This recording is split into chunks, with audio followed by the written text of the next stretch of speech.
சரி சரி.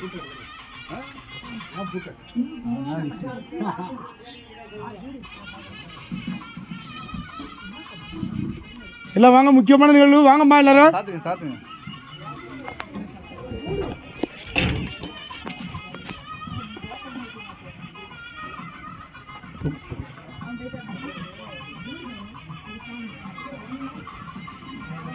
எல்லாரும் சேர்த்துருங்க, நிற்கிறவங்க எல்லாம் தீர்த்துருங்க, ரவுண்டு வந்துருங்க அப்படியே.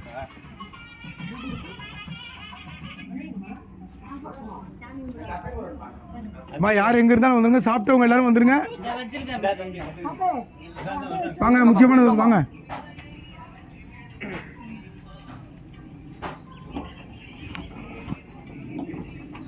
இது என்ன நிகழ்வு சொல்கிறாங்க சாமி? எங்க சபதி எங்க? சரி, முடிச்சு வாங்க.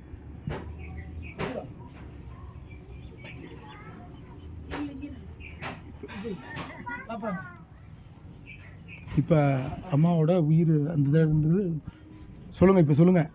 பாலாலயன்றது உடம்பையும் அவர் ரெக்கார்ட் மாதிரி இப்போ உங்களுக்கு உடம்பு கும்பாபிஷேகம் இப்போ நடக்குது. இப்போ சரிங்க, அது அப்படியே 25% இப்போ கும்பாபிஷேகம் இப்போ நடந்திருக்கு. இந்த இடத்தோட வைப்ரேஷன் எல்லாத்தையும் சேர்த்து சொல்லுங்கள்.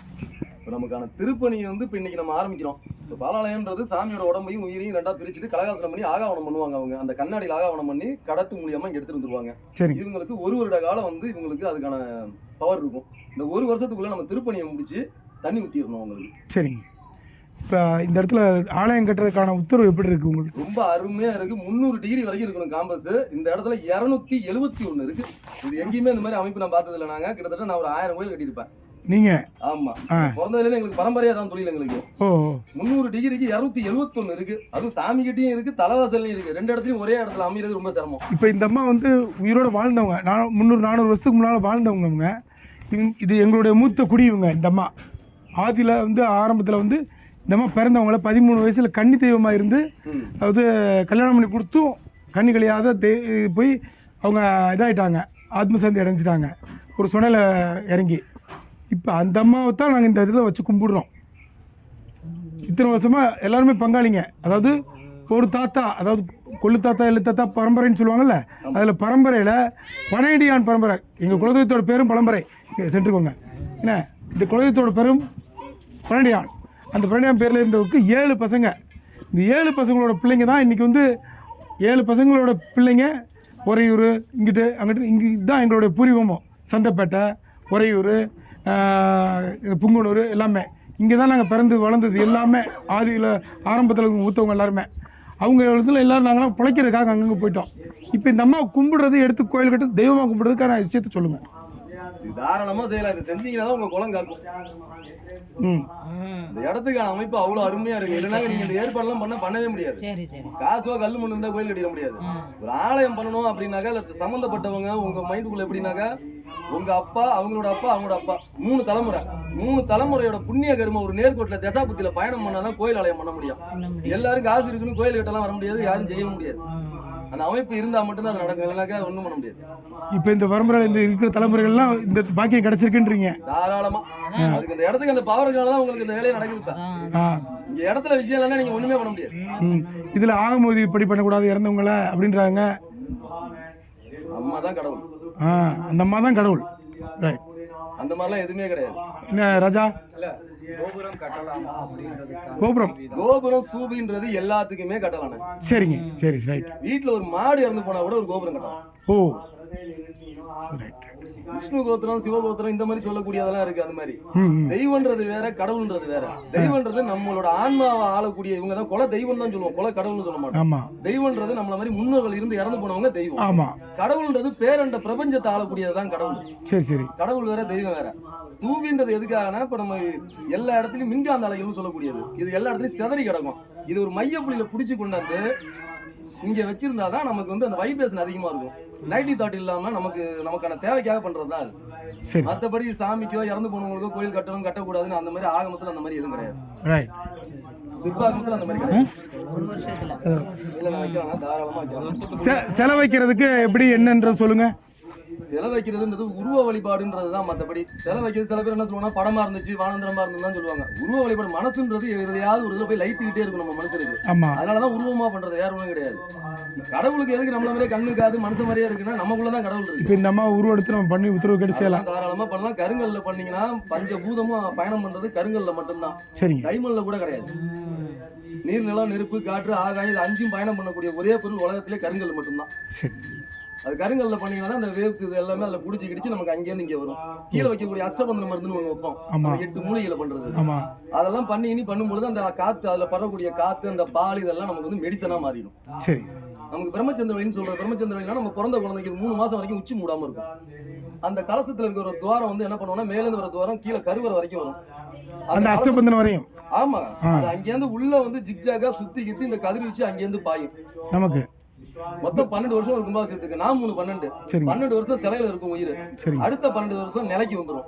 அடுத்த 12 வருஷம் பலிபீடமும் கொடிமரத்துக்கும் வந்துடும். அடுத்த 12 வருஷம் கலசத்துக்கு போயிடும். கலசத்துக்கு போனா அது ஓவர டைம் மேல போயிடும். அதனாலதான் 12 வருஷம் முடிஞ்சோடனே அடுத்த மறுபடியும் கும்பாபிஷேகம் வந்துடும். சரி சரி சரி, ரீஇன்ஸ்டேட் பண்றது, நிலைப்படுத்துறது, மீண்டும் நிலை, மீள்நிலை. அதனாலதான் சட்டையை ஊத்துட்டு போக சொல்றது. கோயிலுக்கு போறப்ப அந்த கதிர்வீச்சியோட காஸ்மிக் அந்த கதிர்வீச்சு எல்லாம் அதிகமா நம்ம உடம்புக்குள்ள போகணுன்றதுக்காக தான் சட்டையை ஊத்துட்டு கோயிலுக்கு போக சொல்றோம். சட்டை போட்டு போக கூடாது. இந்த இடத்துல காந்த சக்தி அந்த அம்மாவோட பவர் நல்லா இருக்குன்றீங்க. அருமையா இருக்கு. 271 எங்கேயும் இல்ல, எங்கேயுமே கிடையாது, இங்கதான் இருக்கும். அது நார்த் ஈஸ்ட். நம்ம அந்த வடக்கு பாக்குறோம்ல, வடக்குல ஈசானம் எவ்வளவு தூரம் வந்து கோயில் வந்து ஈசானம் பார்த்து திரும்பலாம், அக்னி பார்க்க கூடாது. சில இடத்துக்கு இன்னும் சொல்ல போனா புருஷோத்தமா ஜலாந்தம்னு சொல்லி கோயில் கட்டுறதுக்கு ஒரு இடத்தோட அமைப்பு. இப்ப அந்த இடத்துல வந்து ஒரு 8 கட்டுல 10 குழி நோண்டுறோம் அப்படின்னாக்கா அஸ்திவாரம் எடுத்துட்டு அந்த மண்ணை வந்து திரும்ப அதுல புல் பண்ணி மண் வந்து குறிப்பிட்ட அளவு வந்து மேல வரணும். 20% மேல இருக்கணும். மட்டமா இருந்தாலும் கோயில் கட்டக்கூடாது, பள்ளமா உள்ள இறங்கிட்டாலும் கோயில் கட்டக்கூடாது. அந்த இடத்துல ஒரு இறந்து போன ஒரு ஆடு மாடை கூட பதிக்கக்கூடாது. அந்த இடத்துக்குன்னு சில பவர் இருக்கும் ஒவ்வொரு இடத்துக்கும். அந்த மாதிரி இப்ப இங்க இருக்கக்கூடிய இந்த இடத்துக்கு இந்த மண்ணு நல்லா இருக்கு. இப்ப நம்ம வைக்கக்கூடிய சிலைக்கு இப்ப கீழே பூமி கீழே அந்த நீரோட்டம் இருக்கணும்.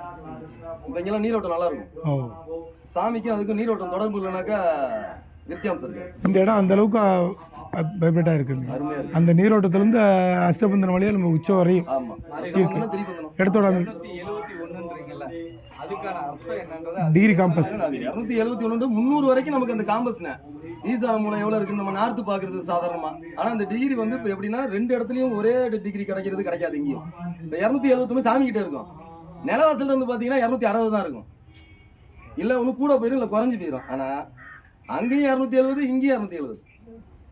இது அந்த காலத்துல வந்து பாத்தீங்கன்னா 1999ல மாணிக்கம் பிள்ளை திண்டுக்கல் மாணிக்கம் பிள்ளை என்பவரும் சிட்டையில உள்ள குடும்பமும் சேர்ந்து எல்லாம் இது வகைராக்கள் நிறைய எல்லாரும் சேர்ந்து எல்லா பங்காளியும் அந்த 7 பேத்துக்கு பிறந்தவங்க எல்லாருமே ஒன்னா சேர்ந்து கட்டினதுதான். வெளி வசூல்ன்றதே கிடையாது. எல்லாமே அவங்களுடைய சொந்த பணத்தை போட்டுதான் இதை ரெடி பண்றது. அன்னைக்கு அவங்க அந்த காலத்துல பண்ணி கொடுத்துருக்காங்க. இதை நாங்க அதே விஷயத்த கொண்டு போனோம்.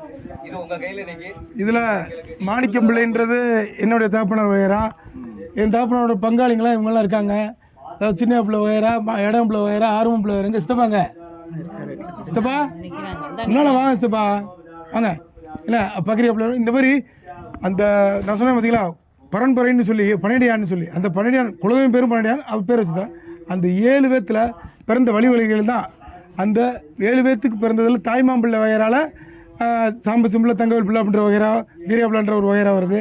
வெங்கடாச்சம் பிள்ளை, மாரியப்ப பிள்ளை, மோகனம் பிள்ளை, இந்த மாதிரி 7 பேர் வர்றாங்க. பெரியசாயம் பிள்ளை, இந்த பெரியசாயம் பிள்ளை வகைரா அம்மா எங்கே நாராயணன் சம்சாரம் இவங்க கடைசி பையனோட சம்சாரம் பேரன் அந்த பெரியசாயம் பிள்ளையோட பேரன் வழி வகையில். இது மாதிரி அந்த 7 தலைமுறைக்கான அடையாளங்கள் இங்கே இருக்காங்க. இந்த ஊர் தான் எங்களுடைய ஒரு ஆரிஜின் சொல்லுவோம்ல, மூலாதாரமே இங்கே தான் எங்களுக்கு. இங்கே இருந்தால் நாங்கள் எல்லோரும் உழைக்கிறதுக்கு எல்லாருமே அந்தந்த ஊருக்கு போய் பிழைக்க ஆரம்பித்தாங்க. அதாவது மேட்டுக்குடியிலேருந்து இங்கே நாண்டு வந்து இங்கே உழைக்க ஆரம்பிச்சு தான் அந்த பனடியான்.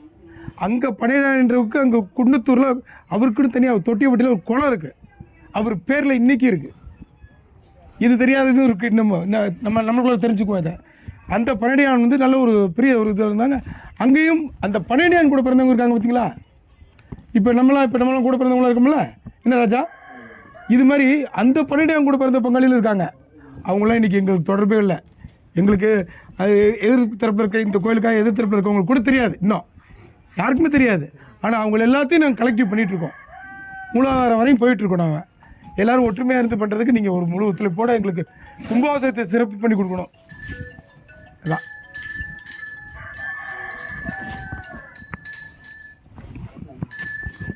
ஒருத்தர் உள்ள அடிச்சாரு. கொடி மருத்துவமனை ஈசானியம் பூஜை போடுறப்ப பொம்பளை ஆளுங்க இந்த கல்லாம் எடுத்து வச்சிருங்க எல்லாரும். அம்மனா நினைச்சு வைக்கீங்க, அம்மனா நினைச்சு பாப்பத்தியம்னா நினைச்சு வைங்க எல்லாரும் இந்த கல்ல. ஏன்னா எல்லாரும் ஒவ்வொருத்தரும் எந்த வித மனக்கோலமும் இல்லாம எல்லாரும் அமைதியா பச்சைகள்லயே கூட தொட்டு கும்பிடுங்க. குறை இருந்தாலும் அதான் வைக்கணும், அந்த கல் வைக்க முடியாது, இதான் வைக்கணும் மெயினா. அதான் வைக்கிறாங்க, செங்கலை தான் வைக்கணும். அதான் ஃபர்ஸ்ட் வைக்கட்டும் அவங்க. அது இது தடவணும், மஞ்சள் தடவணும். கொஞ்சம் மஞ்சள் குங்குமம் எடுத்துக்கணும். அம்மா செங்கல் மஞ்சள் குங்குமம் எடுமா, யாராவது மஞ்சள் குங்குமம் எடுத்து கொடுங்க. சுதரா இருக்கா அப்புறம் மஞ்சள் குங்குமம் உள்ளதான் இருக்கு மஞ்சள் வெளியே